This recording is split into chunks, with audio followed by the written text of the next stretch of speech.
You're a detective sergeant. You're assigned a homicide detail. A man is shot down in the street of a residential neighborhood. He's critically wounded. You don't know who the assailant is. You don't know where he is. Your job, get him.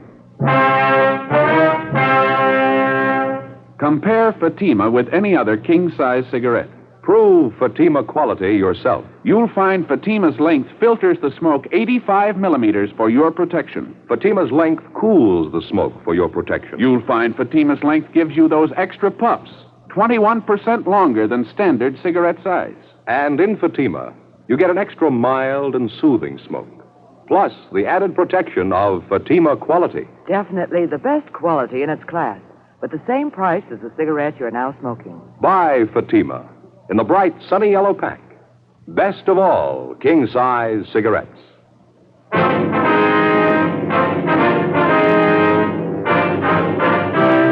Dragnet, the documented drama of an actual crime. For the next 30 minutes, in cooperation with the Los Angeles Police Department, you will travel step by step on the side of the law through an actual case transcribed from official police files. From beginning to end, from crime to punishment, Dragnet is the story of your police force in action.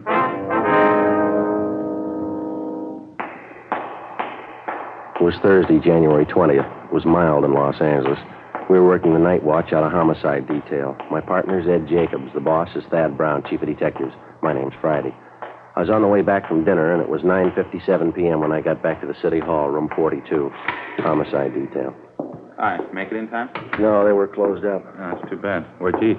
Well, that cafeteria down the street was terrible. Nothing at all, huh? Well, I figured I'd be safe with a corned beef hash. Even that wasn't much. Soggy, you know. Probably standing all day. That's too bad. I asked Johnny if he'd stay open a couple of minutes late. Told him you were coming right over. The place was closed tight when I got there. Couldn't raise anybody. It's tough luck. Short ribs are really good tonight. Some great pie, too. Boysenberry. Best ahead anyway. Mm-hmm.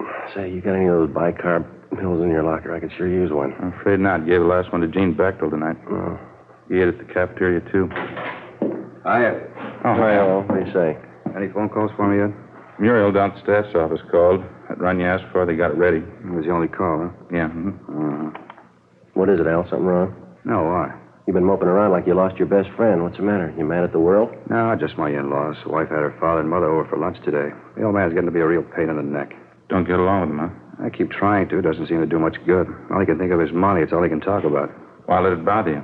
My in-laws have been talking about it for years. Forget it. He won't let you. The minute he puts his foot inside the front door, it's the first thing you hear. Crusty old guy. That pipe he smokes enough to knock you over. Why don't you duck out when they come over? Tell them you got a call. You have to go to work. Well, the wife's onto that one. She makes me hang around.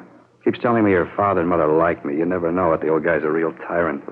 See, the wife comes from a big family. Every time I see her old man, he has to make a point of telling me how smart his other sons-in-law are. How much dough they're making. Yeah, same routine every time. One of his daughters married a carpenter. He's making $20 a day. One of them married a hod carrier. He's making $25 a day.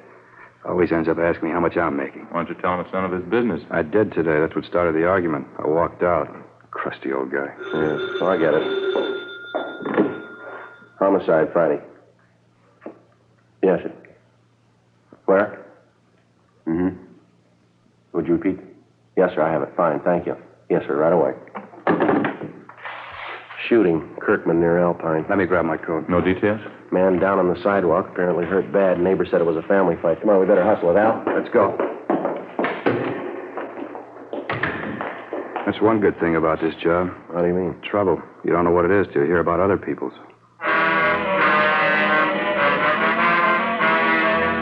Sergeant Al Shambra, Ed and I drove out to the scene of the shooting. Code 3, red light and siren. We located the victim lying on the sidewalk approximately 50 feet from the intersection of Kirkman Avenue and Alpine Street. He was a dark-haired man, looked to be in his early 40s, tan complexion, well-built. He'd been shot several times in the chest, once in the shoulder. He appeared to be unconscious. A handful of curious neighbors were standing by. One of them, a short, balding man, identified himself as Ernest Whitley. He said he was the victim's next-door neighbor. What's the man's name, Mr. Whitley? Wally Radford lives right next door to me. Been my neighbor for years. Where do you live? This apartment court right here. I live in the cottage next to the end when they're number 8. Wally lives in number 9. One right on the end there facing us. See? Yeah, what do you know about the shooting, Mr. Whitley? Well, I didn't have anything to do with it. I was watching television with the wife. I heard the shots outside. You can ask the wife. She'll tell you. You heard the shots outside of Radford's cottage, is that right? Yeah, that's right. Where's the ambulance? Why don't they come? They've been notified. They're on the way. Well, who did the shooting, Whitley? Would you know that? Well, not for sure. We were watching television, like I said, when I heard the shots, wife and I. First, I heard the shots, and then I heard somebody yell. I thought it was some high school kids in a hot rod or something. You know, horsing around outside. Wife told me to get up and take a look anyway, so I did. Uh-huh. On the way to the door, I heard another shot. Then somebody yelled out again like they were hurt. Must have been 6 or 7 shots anyway. Just as I opened the door, I saw Wally go running past. I didn't know what was coming off. He ran right out toward the street here. Weaving back and forth, looked like he'd had a couple of drinks. I didn't know what it was. You didn't see the actual shooting? You didn't see anyone with a gun? Well, no. The only one I saw was Wally. He ran right by me, holding his hands up to his chest. I yelled to him, but he didn't stop. I didn't know if he was drunk or what. When he got out here to the sidewalk, I saw him fall down. I went after him. It was terrible. Say, either one of you got a smoke? Yeah, sure. Look, I'm still shaking like a leaf. There you go. Swell. Thank you. Want a light? Yeah, please. Thanks. You're welcome. Was Radford still conscious when you reached him, do you know? Just about, yeah. I don't know how many times he was shot. He was rolling around on the ground. Pain was terrible. The whole front of his shirt was all stained. I yelled to Mike Desmond, one of the other neighbors. He called you fellas. Did Radford say anything to you? How it happened? I kept moaning about the pain. Kind of made me sick. It was a relief when he passed out. Mm-hmm. Did he tell you how it happened? Yeah, his wife. I figured that was it when I saw what was wrong with him. He told you his wife shot him? Well, they had a big fight today, Wally and his wife. Started this afternoon, been going on all day, all night, yelling at each other, throwing things around. I never expected this, though. Something must have snapped. She must be out of her mind. Where's his wife now? I don't know. Still back in their cottage, I guess. I've been here since the shooting. I didn't see her leave. Joe? Yeah. We got our hands full. Now, what do you got? Just talking to one of the neighbor women back in the court here. She said a Mrs. Radford phoned her about 5 minutes ago. Identified herself as the victim's wife, cottage number 9. What did Miss Radford want with the neighbor? She said she was giving fair warning. She wanted her to pass the word along. What do you mean? Claims she's going to kill anybody that comes after her.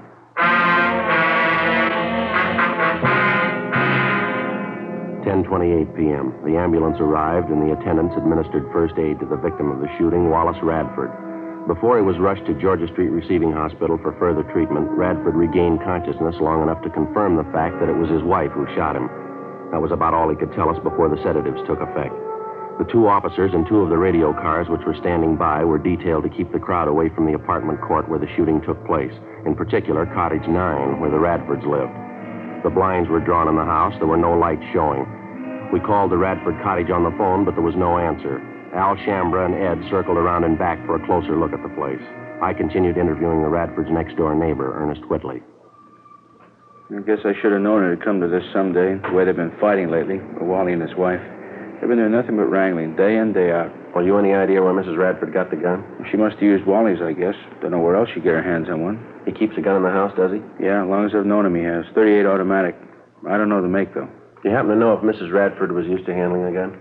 No, typical woman. I remember Wally and Stella were over for cards one night. Stella, that's Mrs. Radford. Yeah, I know. I don't know how it came up, but Wally and Stella started arguing about him keeping a gun in the house. Stella didn't like it a bit, said she was afraid of guns. Didn't even like to have him around. I'm surprised she even knew how to pull a trigger. You said the Radfords had a big fight today. What was it about? Do you happen to know? Same old thing, I guess. Stella was always accusing Wally of running around with other women, running around town drinking. As far as I know, it wasn't true. Matter of fact, it was just the opposite. If anybody was on the town, it was Stella. I happen to know at least one guy she was making eyes at. Oh, here's your friend. Hi, what's it look like? Not good. House is pitch dark. Can't hear anyone moving around inside. Won't be easy to get her out of there, Joe, the way the cottage is situated. Why, what's the problem? The rear of the house backs up against that hill there. Yeah. Just a small space between the end of the house and the hill. No back door, just windows. One of them's open a few inches. You mean the front door's the only way in the place, huh? No, there's a side door on the left of the house there, left-hand side. That's a kitchen door, Sergeant. Leads right into the kitchen. Just like our place. All the cottages are laid out the The same. living room's just inside the front door, then, huh? Yeah, that's right. Bedroom's in the right rear, kitchen in the left rear. A small bathroom leading off the bedroom leads to the left. She won't come out peaceably. How about a tear gas shell? That ought to bring her out. Well, I don't know if we'll need it, Al. Might be a waste of time. Whitley here was just telling me Mrs. Radford isn't familiar with guns. You think she know how to reload the automatic, Whitley? No, sir. I'm pretty sure she wouldn't. I don't even know if Wally had another clip of shells around the house. Even if he did, Stella wouldn't know what to do with it. Well, how about the clip that's already in the gun? Good chance she's got a couple of shells left. She fired more than half a dozen of them, I know that. She must have gone crazy. There were at least 7 or 8 shots. Well, they're just about empty, the gun. How about it? You want to try rushing the place? Let's go. Okay with me. All right, you better stay out here for the time being, Mr. Whitley. Might be some shooting. You know you taking any chances. Yes, sir, sure. Okay, Sergeant. I'll be right back here if you want me. Thank you very much. All right, let's try it. How you want to handle it? Why don't you and Al take the side door? I'll go in the front. You want to see if we can get a rise out of her first? Yeah. Might be she'll give it up without a fight. I'll call out to her a couple of times first. If there's no answer, we'll rush the place. Okay. Now, let's make it all together, huh? Just wait for a signal. I'll call it out. All right. Okay. That's it. Side door just behind the shrub over there. Give us a little time to get around her, huh? Yeah, now, when I call out the rush, make it fast. It's the only thing we got in our favor. We'll try and surprise you. Right. See you later. Yeah, be careful. Mrs. Radford? Miss Radford, can you hear me? Police officers, we've got your place surrounded. We want you to come out. Can you hear me, Miss Radford? We want you to come out. Miss Radford? All right, let's go. Hit the doors.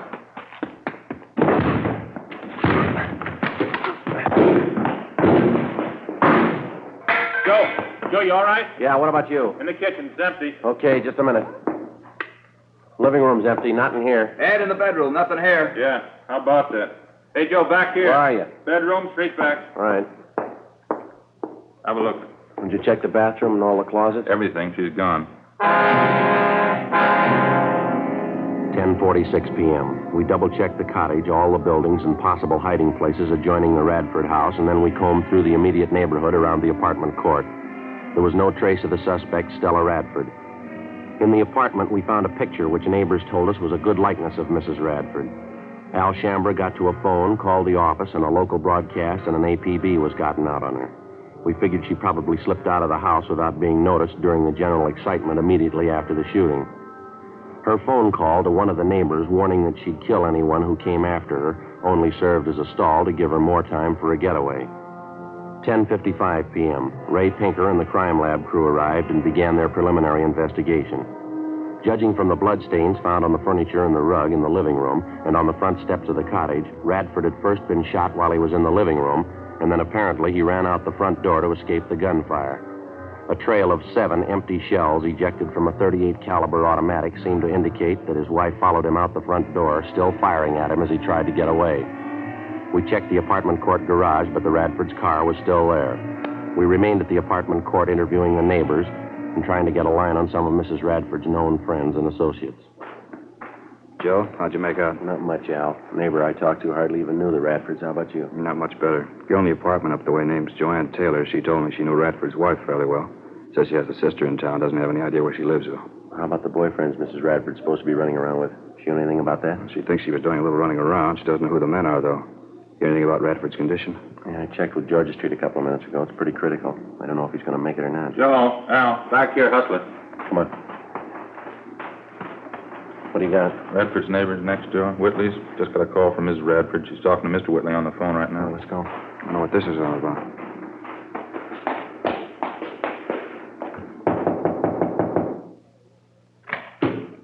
Oh, yeah, Sergeant. I was just going to run and get you. Do you have Mrs. Radford on the phone? I did, yeah. She hung up just before you came in. Wouldn't talk, though. Did she tell you where she is? No, she sure sounded funny. I think something snapped. She's a little crazy. What'd she say? Why'd she call you? Said she wanted to find out if her no-good husband was dead yet. That's all I could make out. The rest was just a lot of gibberish. She wouldn't give you any idea where she was? Where she was phoning from? No, I asked her, but she just laughed at me. Might still have a chance to find out, though. Yeah, how's that? She's going to call me back. While Ed and I waited with Mr. Whitley in his apartment, Al Shambra got to another phone in one of the adjoining apartments, called our business office, and gave them the number of the Whitleys' telephone. He asked them to make arrangements as soon as possible to have all incoming calls at the Whitleys traced to their origin. Meantime, Ed and I were briefing Ernest Whitley as to what he should say if and when the suspect, Stella Radford, called him back. There was no phone extension in his apartment, so the only way we'd be able to monitor the conversation would be for Whitley to share the receiver with one of us. We waited. 11:30 p.m., 11:45, midnight, 12:15 a.m. Sergeant? All right, try and keep the receiver tilted so we can listen. Yeah, sure. Hope I got it straight. Okay. Hello? Ernie, this is Stella. Did you find out what I told you to? Yeah, I called the hospital. Wally's a lot better. It's not as bad as they thought it was. What do you mean it's not bad? You trying to kid me? No, it's the truth, Stella. It's not half bad at all. Wally's going to be all right. Couldn't be. I shot him 4 or 5 times. times. How could he be all right? Look, I didn't say he was all right. I said he was going to be all right. Look, it's nothing serious, not half as bad as they thought. You're lying. You know you're lying, Ernie. Look, come on, snap out of it, will you, Stella? It's going to be all right. Wally forgives you. Believe me, he does. Now, look, why don't you come home? We'll get the whole thing straightened out. There won't be any trouble. Why don't you stop trying to kid me? It's not going to be all right. I've seen the last of you and the last of Wally. Stella. I'm with my boyfriend now. We're getting out of town. Now, wait a minute, Stella. Use your head, huh? Don't go rushing in anything. You don't have to tell me. I know what I'm doing. I don't care if that dumb husband of mine lives or dies. But just tell him he'd better not try to follow us. Oh, Stella. My boyfriend's an ex-con. He's got a gun and he knows how to use it. Well, Stella, will you listen a minute? You can tell that to the cops, too, in case they're going to follow us. They try and stop us, and they're going to have a fight in their Look, heads. you keep talking. Will you listen for just a minute? Where are you now? Let me come down and talk to you. Not a chance. Just be a waste of time. I'm leaving with my boyfriend in half an hour. You can tell Wally I hope he dies. Wait a minute, Stella. He gave me a message for you, honey. He left something with me. He wants you to have it. What? His wallet. He gave it to me just before he left for the hospital. Got $94 in it. Says he doesn't care what you think of him. He wants you to have the money. $94? Yeah. He didn't have that much money with him. Where'd he get it? Well, I don't know anything about that, but it's right here in his wallet, just the way he gave it to me. He wants you to have it. That's all I know. I don't get it. He didn't have that much money. Well, what do you want me to do? Take it back to him? Tell him you didn't want it? Look, give the guy a break, huh, Stella? It's the only way he's got to show you how he feels about you. Stella? Isn't that right? Well, how about it, Stella? You got the money with you? I told you, yeah. Pick it up any time you want. No. You bring it down here. I'll pay your cab fare, buy you a drink. You can meet my boyfriend. Yeah. Just a minute. Stella? Hello, Stella? Yeah? It's about 12:30 now. I'll be down here in half an hour, huh? Uh-huh. I'm in a bar right on the corner. You can't miss it. Where? What corner? 9th and Avalon. As soon as the suspect, Stella Radford, hung up, we went to the apartment cottage next door where Al Shambra was on the phone in constant communication with our business office. He told us that somehow there'd been a slip-up. They were unable to trace the call to its point of origin.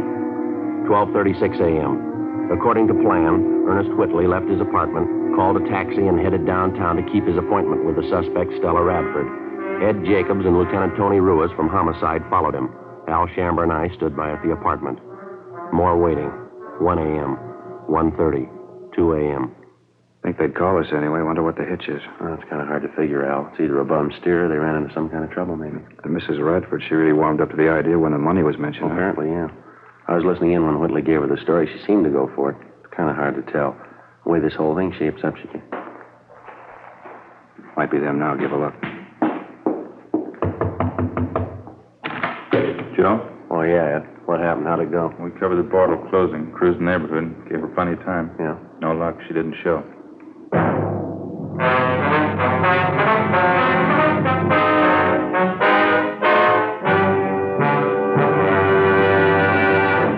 You are listening to Dragnet, authentic stories of your police force in action. Fatima, America's first, largest selling blended cigarette. Now king size. The only king size cigarette that makes you this money-back guarantee. Buy a pack of Fatimas. Enjoy Fatima quality, extra mildness, and superbly blended tobaccos. If you're not convinced Fatima is better than the king size cigarette you're now smoking, just return the pack and the unsmoked Fatimas by August 1st, 1952, for your money back plus postage. Fatima, Box 37, New York 1. Buy Fatima. Compare them with any other king-size cigarette. 1. Fatima's length filters the smoke 85 millimeters for your protection. 2. Fatima's length cools the smoke for your protection. 3. Fatima's length gives you those extra puffs, 21% longer than standard cigarette size. And you get an extra mild and soothing smoke, plus the added protection of Fatima quality. Remember, more smokers now insist on Fatima quality than ever before. Buy Fatima. In Fatima, the difference is quality. Best of all, king-size cigarettes.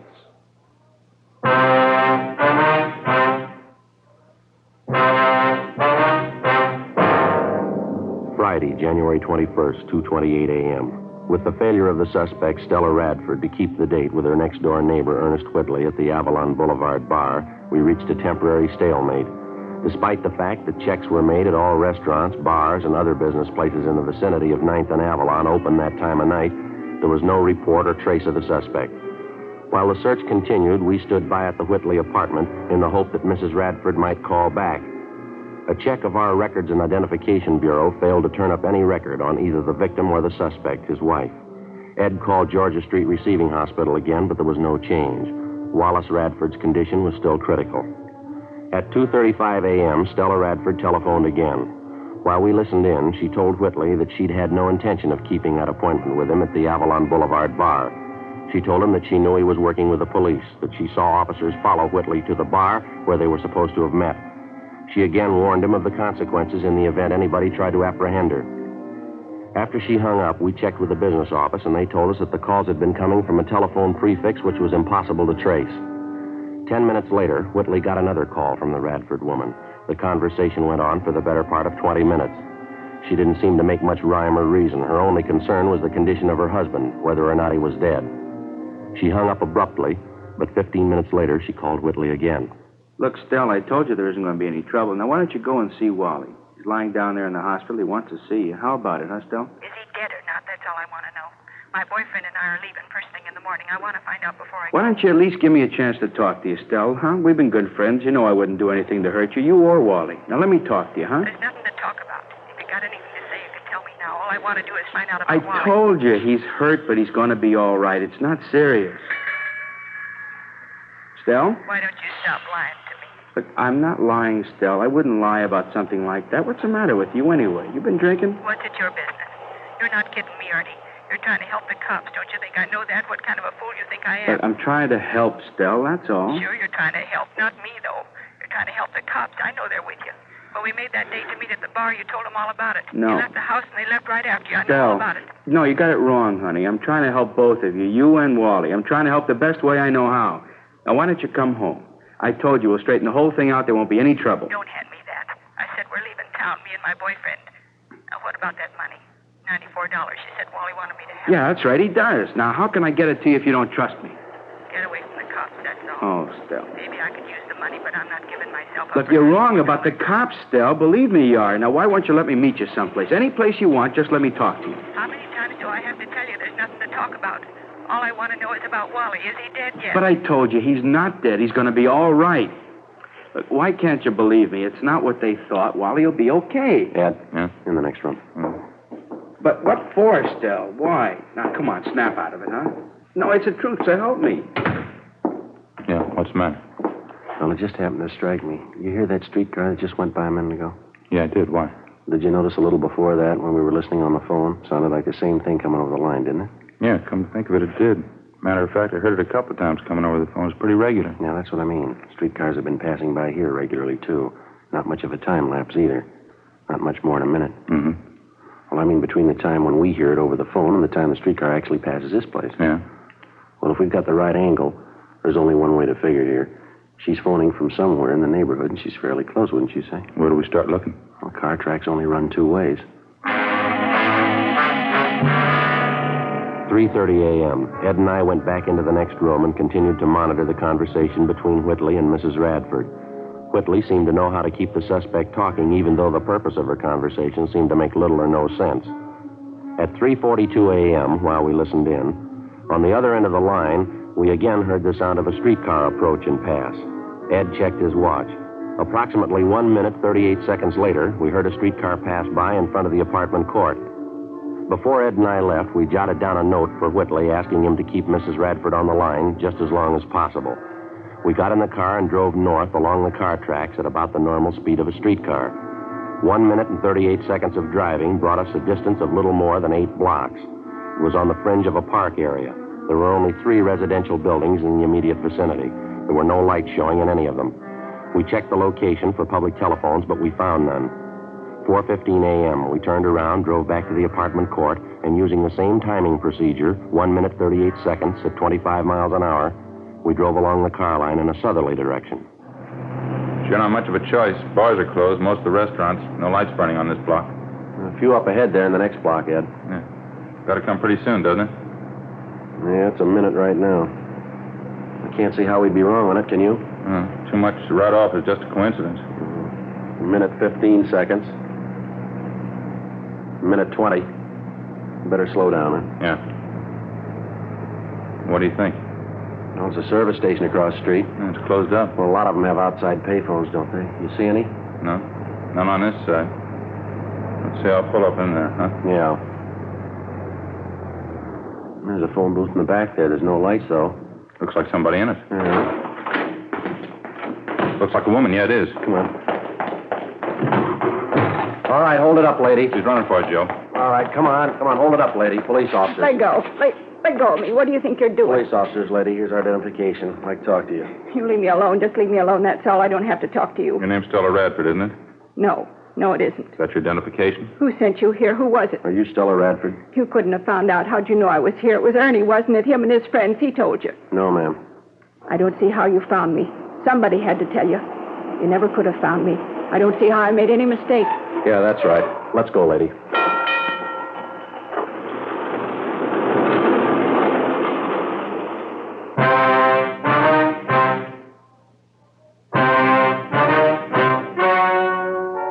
The story you have just heard was true. The names were changed to protect the innocent. On April 16th, trial was held in Superior Court, Department 88, City and County of Los Angeles, State of California. In a moment, the results of that trial. And now, here is our star, Jack Webb. Thank you, George Fenneman. Friends, as you know, Fatima Cigarettes makes it possible for us to bring you this Dragnet series. And each week, of course, we set aside a couple of minutes to tell you about Fatimas. We've already told you why we believe Fatima is the best of all king-size cigarettes. The rest is up to you. I suggest you buy a pack of Fatimas and compare them yourself.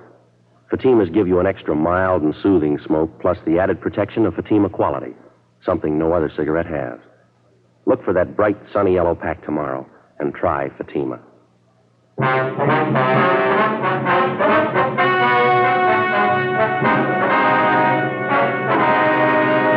The victim of the shooting, Wallace John Radford, recovered from his wounds and refused to press charges against his wife.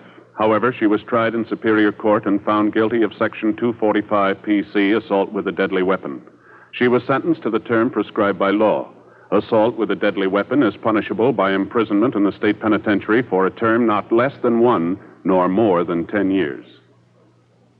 Ladies and gentlemen, Mr. Joseph M. Kennick, President of the California State Juvenile Officers Association. Thank you. The California State Juvenile Officers Association has asked me to present this award of merit to Jack Webb and to Dragnet for outstanding service to law enforcement in the authentic and sympathetic portrayal of the police officer in the field of delinquency control. Thank you very much, Mr. Kennick. And I'll be looking forward to meeting you again and the members of your association at your annual conference banquet tomorrow night here in Los Angeles.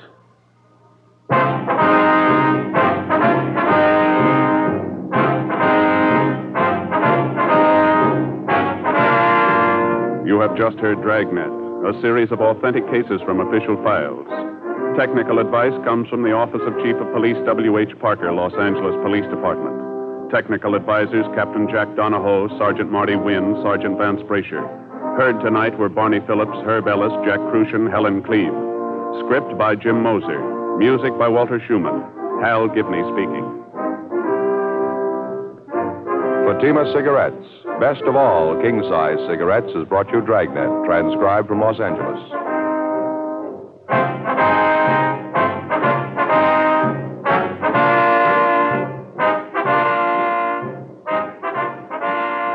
Ladies and gentlemen, nature plus the threat of man-made catastrophes make continuing help in constant preparedness necessary.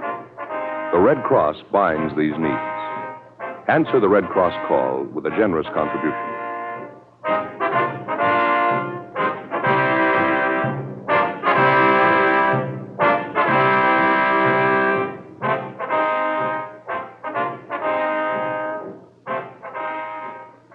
Next, it's Mr. Keene, Tracer of Lost Persons on NBC.